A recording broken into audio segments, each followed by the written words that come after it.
Assalamualaikum. Selamat pagi ibu-ibu semuanya. Gimana kabarnya kita hari ini semua? Sehat? Alhamdulillah. Ibu-ibu, selamat datang di acara P2K2 di rumahnya Ibu Susi. Ibu-ibu semuanya, bulan lalu kita sama-sama sudah mengikuti P2K2 tentang giat menabung. Nah, untuk hari ini, untuk bulan ini sama-sama kita akan mempelajari modul 5, yaitu kesejahteraan sosial, pelayanan kesejahteraan sosial bagi disabilitas dan lansia. Ya, ibu-ibu semuanya, sebelum acara kita mulai, sama-sama kita berdoa dulu Bu ya, dengan cara membaca hamdalah supaya kegiatan kita hari ini diberkati oleh Allah Subhanahu wa taala. Saya pimpin doanya ibu-ibu ya. Al-Fatihah. Doa selesai.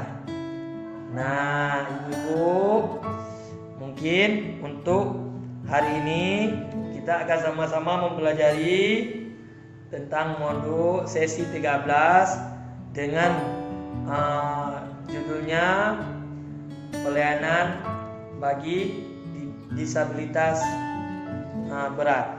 Nah, ibu-ibu sudah tahu tidak apa itu namanya disabilitas? Apa ibu-ibu? Ada yang mau menjawab? Ada yang mau menjawab? Apa? Orang cacat, betul, tapi kurang sempurna. Ada lagi? Apa Bu Ani? Orang keterbatasan fisik, betul. Nah, mungkin udah cukup dulu ya, biar sama-sama lebih jelas. Kita bahas sama-sama Bu ya. Kita pelajari sama-sama apa namanya itu disabilitas. Bu, yang dikatakan disabilitas itu setiap orang yang mengalami keterbatasan baik fisik, mental maupun intelektual. Nah, itu yang dinamakan keterbatasan bermacam-macam Bu ya. Baik keterbatasan seperti fisik. Contohnya apa Bu? Nah, betul, seperti tidak adanya kaki. Nah, yang lain lagi? Pendengaran. Nah, betul Bu. Nah, satu lagi? Tidak ada dua mata dan kaki, betul ibu-ibu. Nah, yang dikategorikan keterbatasan fisik yaitu tidak mempunyai kaki. Nah, ada juga yang keterbatasan seperti keterbatasan bicara, keterbatasan mendengar, keterbatasan intelektual. Nah, keterbatasan apa lagi Bu? Mental, betul. Nah, ibu-ibu, setiap kategori yang saya sebutkan tadi, mereka berhak juga mendapatkan apa Bu? Pelayanan, betul. Mendapatkan kesempatan untuk bekerja, betul. Kesempatan apa lagi? Keterbatasan berbicara, keterbatasan mempunyai bantuan hukum. Nah, jadi orang ini juga mempunyai hak-hak yang sama seperti manusia biasa. Cuma orang ini yang keterbatasan fisik ataupun keterbatasan mentalnya doang. Tapi orang ini juga berhak mendapatkan seperti kita manusia yang normal. Ibu-ibu tahu tidak? Setiap anak yang keterbatasan tersebut, orang yang keterbatasan tersebut juga mempunyai kelebihan. Contoh Bu, kadang-kadang kita lihat maupun di internet, di televisi, mereka juga bekerja. Bahkan mereka juga bekerja seperti kita bekerja. Biarpun mereka tidak mempunyai tangan, tapi orang ini masih bisa menggunakan dagu, kakinya, makan dengan kaki, bekerja atau membuat sesuatu hal internet dengan kaki. Nah, makanya ibu, kita tidak boleh memandang rendah orang-orang yang mempunyai keterbatasan mental. Nah, dari pembahasan ini, adakah ibu-ibu yang ingin menanyakan? Layanan apa yang diberikan untuk orang layanan mental seperti ini? Nah, layanan mental itu berupa pelatihan, apun terapi, itu sangat membantu, dan negara kita juga menyediakan hal tersebut berupa seperti sekolah bagi anak-anak disabilitas khusus. Nah, jadi orang ini juga mempunyai hak yang sama, ibu-ibu jangan lupa.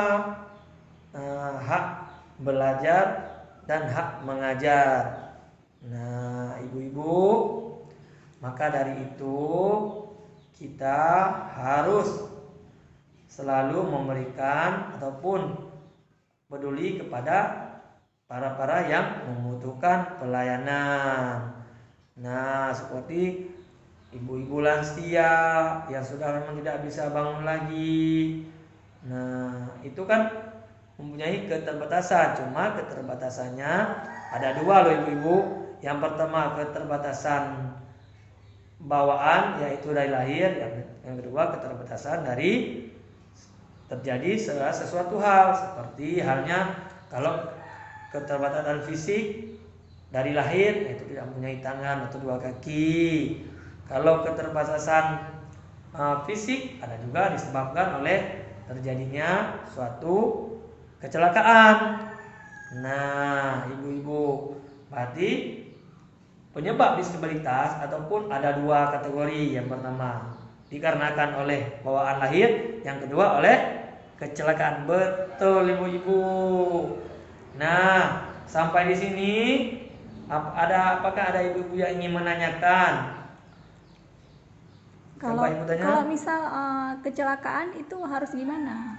Nah, kalau yang kecelakaan, kan saya misalkan ada saudara saya, dia kecelakaan, kakinya patah, sedangkan kami ini bukan orang punya ya, untuk beli kursi roda itu kan mahal ya, untuk makan aja butuh bantuan dari PKH gitu. Jadi betul ibu-ibu. Nah, dengan demikian setiap hal itu negara, baik itu pemerintahan pusat, pemerintah daerah dan pemerintah provinsi dan daerah, itu semua tetap memerhatikan kepada penyandang disabilitas, tergantung dari kebutuhan pada disabilitas. Nah, berupa kalau disabilitas berat mungkin bawahnya untuk keperluannya kursi roda, itu dibantu. Dan untuk disabilitas seperti cacat ataupun hilang setengah kaki, itu akan dibantu seperti kaki palsu. Nah, ibu-ibu, begitu ceritanya ibu-ibu. Saya untuk mendapatkan itu bagaimana caranya? Nah, dan untuk mendapatkan tersebut, ibu-ibu bisa mengajukan permohonan ke pemerintah daerah melalui proposal ditandangi oleh kecik camat. Nah, begitu ibu-ibu ya. Untuk sekian ibu-ibu paham? Kalau ke puskesmas langsung nggak bisa ya? Tidak bisa ibu-ibu, cuman yang penting ada perawatan dan juga bisa ada permohonan nantinya. Matikan dulu. Ada yang ingin ditanyakan? Oh, tidak ada lagi. Baik ibu-ibu, sekarang kita ambil kesimpulannya Bu ya. Nah, hak-hak apa saja yang harus diperoleh oleh penyandang disabilitas? Ayo, siapa yang masih ingat tentang penjelasan saya tadi? Nah, yang pertama berhak untuk hidup. Yang kedua berhak bebas dari cercaan. Yang ketiga siapa? Ayo, mendapat pelayanan, mendapat pelayanan. Yang keempat berhak bersekolah. Yang kelima, Ibu Ani, berhak mendapat perlindungan, betul. Ayo seterusnya, berhak untuk bekerja, betul Ibu. Berhak untuk mendapat, ayo lagi, Bu Reti, bantuan hukum. Nah, betul itu Bu, merupakan bagian-bagian yang berhak didapatkan oleh penyandang disabilitas yang diperoleh dalam kehidupan berbangsa dan bernegara. Nah, itu semua merupakan hak-hak penyandang disabilitas Ibu ya. Mungkin untuk sesi hari ini, pertemuan kita hari ini, sesi ke-13 pelayanan bagi penyandang disabilitas, kita cukupkan di sini dulu Ibu-ibu ya.